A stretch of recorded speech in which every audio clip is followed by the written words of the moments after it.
السلام علیکم ورحمۃ اللہ وبرکاتہ۔ ناظرین، آج ہم ایک نئی ویب سیریز اسٹارٹ کرنے جا رہے ہیں جس کا تعلق محرم شریف سے ہے۔ محرم شریف اسلامی سال کا پہلا منتھ ہے۔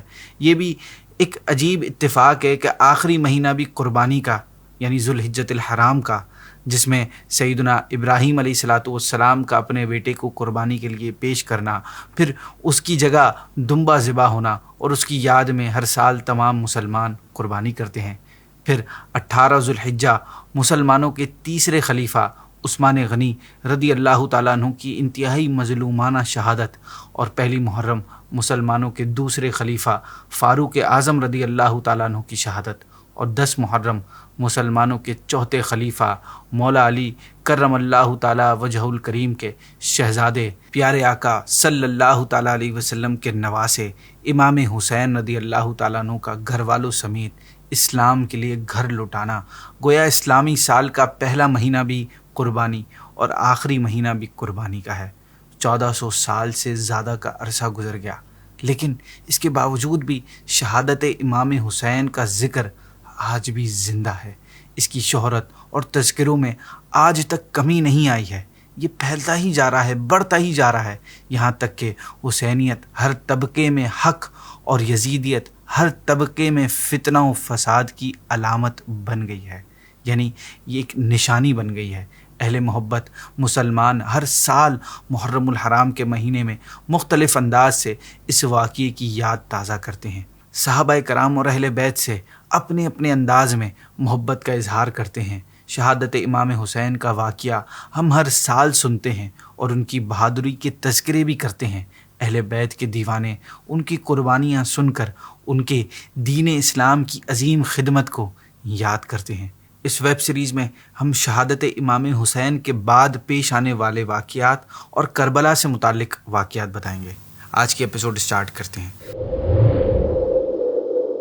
نبی کریم صلی اللہ تعالیٰ علیہ وسلم سے جس کو بھی تھوڑی سی بھی محبت اور نسبت ہو جاتی ہے، اس کی قدر و منزلت یعنی اس کی امپورٹنس بہت زیادہ بڑھ جاتی ہے۔ پیارے آقا صلی اللہ علیہ وسلم کے ساتھ اگر کسی کو صرف اتنی سی نسبت حاصل ہو کہ وہ ان کے مبارک شہر یعنی سٹی مدینہ میں رہنے والا ہے، تو اس کے بارے میں حدیث شریف میں ہے کہ جس نے اہل مدینہ کو ظلماً ڈرایا، اللہ پاک اس پر خوف ڈالے گا اور اس پر اللہ پاک کی اور ملائکہ کی اور سب لوگوں کی لعنت۔ اور ترمذی کی حدیث ہے کہ حضور صلی اللہ تعالیٰ علیہ وسلم نے ارشاد فرمایا کہ جس نے عربوں سے بغض رکھا اس کو میری شفاعت سے حصہ نہیں ملے گا۔ اتنا سا تعلق کہ ایک شخص عرب کا رہنے والا ہے، اسے صرف یہ چیز اتنے بڑے مرتبے پر پہنچا دیتی ہے کہ اس سے خیانت کرنے والا حضور صلی اللہ علیہ وسلم کی شفاعت و محبت سے محروم ہو جاتا ہے۔ تو جس حسین کو پیارے آقا صلی اللہ علیہ وسلم کا بہت زیادہ قرب ملا، نبی پاک نے ان کی محبت کو اپنی محبت کہا، انہیں اپنا پھول کہا، ان کی شان و قدر و منزلت کس قدر زیادہ ہوگی۔ ایک اور موقع پر نبی پاک صلی اللہ علیہ وسلم نے امام حسن اور امام حسین کا ہاتھ پکڑ کر فرمایا کہ جس شخص نے مجھ سے محبت رکھی اور ان دونوں سے اور ان کے والد اور والدہ سے محبت رکھی، وہ میرے ساتھ جنت میں ہوگا۔ تو اہل بیت کے فضائل بکثرت ہیں، اور یہ بھی انہی آل رسول کی شان ہے کہ باطل کے آگے سر کٹوا دیا لیکن سر جھکایا نہیں۔ امام علی مقام امام حسین رضی اللہ تعالیٰ عنہ کی ذات اب رہتی دنیا تک کے لیے ایک پہچان بن چکی ہے۔ امام علی مقام امام حسین رضی اللہ تعالیٰ عنہ کی شہادت کے بعد بہت سے ڈیفرنٹ اور اسٹرینج واقعات دیکھے گئے۔ ام المؤمنین حضرت ام سلمہ رضی اللہ تعالیٰ عنہ نے فرمایا کہ میں نے نبی کریم صلی اللہ علیہ وسلم کی وفات کے بعد سے آج تک کبھی جنوں یعنی جو جن ہوتے ہیں انہیں غم میں روتا ہوا نہیں سنا تھا، مگر آج سنا تو میں نے جان لیا کہ میرا بیٹا حسین شہید ہو گیا ہے۔ میں نے اپنی خادمہ کو باہر بھیجا کہ معلوم کریں، تو پتہ چلا کہ حضرت امام علی مقام شہید ہو گئے۔ پھر آپ نے امام علی مقام کی شہادت کے غم میں جو جنات تھے انہوں نے جو اشعار بولے تھے آپ نے وہ بتائے، جن کا ترجمہ یہ ہے کہ ہو سکے جتنا رو لے تو اے چشم، کون روئے گا پھر شہیدوں کو، پاس ظالم کے کھینچ کر لائی موت ان بے کسوں غریبوں کو۔ اس ظلم اور سنگ دلی پر زمین کانپ اٹھی، عرش الہی تھر تھرا گیا، زمین و آسمان خون کے آنسو روئے اور جن و انس میں صف ماتم بچھ گئی۔ خاص طور پر اس ظلم و ستم سے اللہ پاک کے رسول صلی اللہ علیہ وسلم کو کتنا رنج پہنچا ہوگا۔ قلب مصطفیٰ کو جو صدمہ ہوا ہوگا وہ اندازہ اور قیاس سے باہر ہے، امیجنیشن سے باہر ہے۔ حضرت سیدنا ابن عباس رضی اللہ عنہ فرماتے ہیں کہ آپ فرماتے ہیں کہ ایک روز میں دوپہر کے وقت خواب میں نبی پاک صلی اللہ علیہ وسلم کی زیارت سے مشرف ہوا۔ میں نے دیکھا کہ آپ کے بال مبارک بکھرے ہوئے اور غبار آلود ہیں اور آپ کے ہاتھ میں ایک خون کی بھری ہوئی شیشی ہے۔ میں نے عرض کی میرے ماں باپ آپ پر قربان یا رسول اللہ صلی اللہ علیہ وسلم، یہ کیا ہے؟ آپ نے فرمایا یہ حسین اور ان کے ساتھیوں کا خون ہے، میں اسے آج صبح سے اٹھا رہا ہوں۔ حضرت ابن عباس رضی اللہ تعالیٰ عنہ فرماتے ہیں کہ میں نے اس تاریخ اور وقت کو یاد رکھا جب امام حسین کی شہادت کی خبر آئی تو معلوم ہوا کہ آپ اسی وقت اور اسی تاریخ کو شہید کیے گئے تھے۔ حضرت سلمہ جو کہ نبی پاک صلی اللہ علیہ وسلم کی آزاد کردہ غلام ابو رافع کی وائف اور حضرت ابراہیم ابن رسول صلی اللہ علیہ وسلم کی دائی ہیں، وہ کہتی ہیں کہ میں ام المؤمنین حضرت ام سلمہ رضی اللہ تعالیٰ عنہ کی خدمت میں حاضر ہوئی تو میں نے دیکھا کہ وہ رو رہی ہیں۔ میں نے کہا آپ کیوں رو رہی ہیں؟ انہوں نے فرمایا میں نے رسول اللہ صلی اللہ علیہ وسلم کو خواب میں دیکھا کہ آپ کے سر مبارک اور داڑھی مبارک پر گرد و غبار ہے۔ میں نے عرض کی یا رسول اللہ آپ کا یہ حال کیا ہے؟ آپ نے فرمایا میں ابھی حسین کی شہادت گاہ پر گیا تھا۔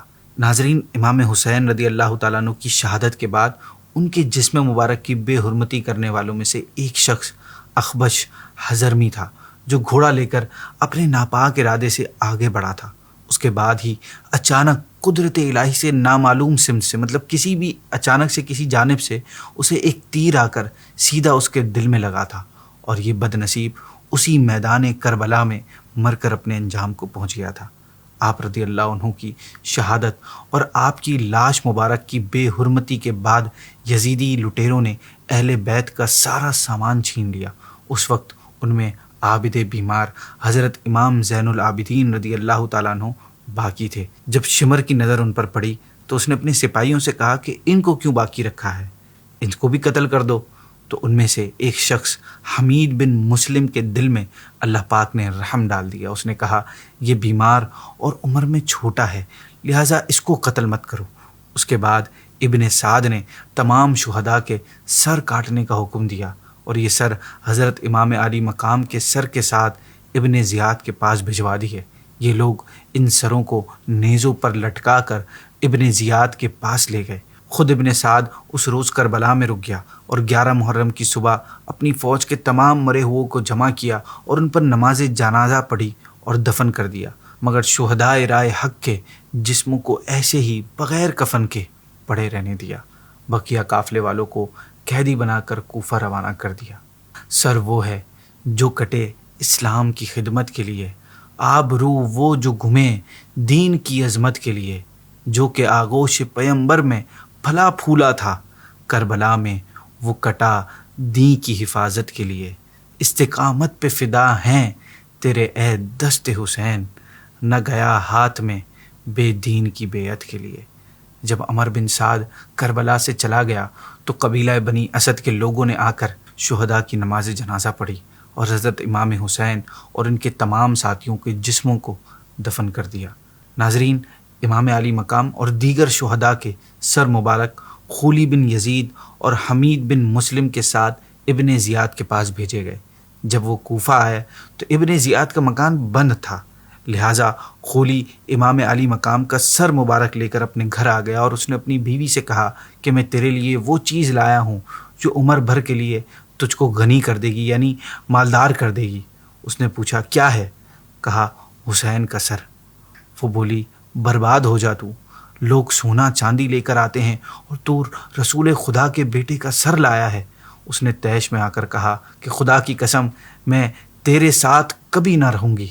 ناظرین، یہ خاتون بتاتی ہیں کہ میں نے رات بھر دیکھا کہ ایک بہت بڑا نور ہے جو آپ کے سر مبارک سے آسمان تک بلند ہو رہا ہے اور سفید یعنی وائٹ پرندے سر اقدس پر قربان ہو رہے ہیں۔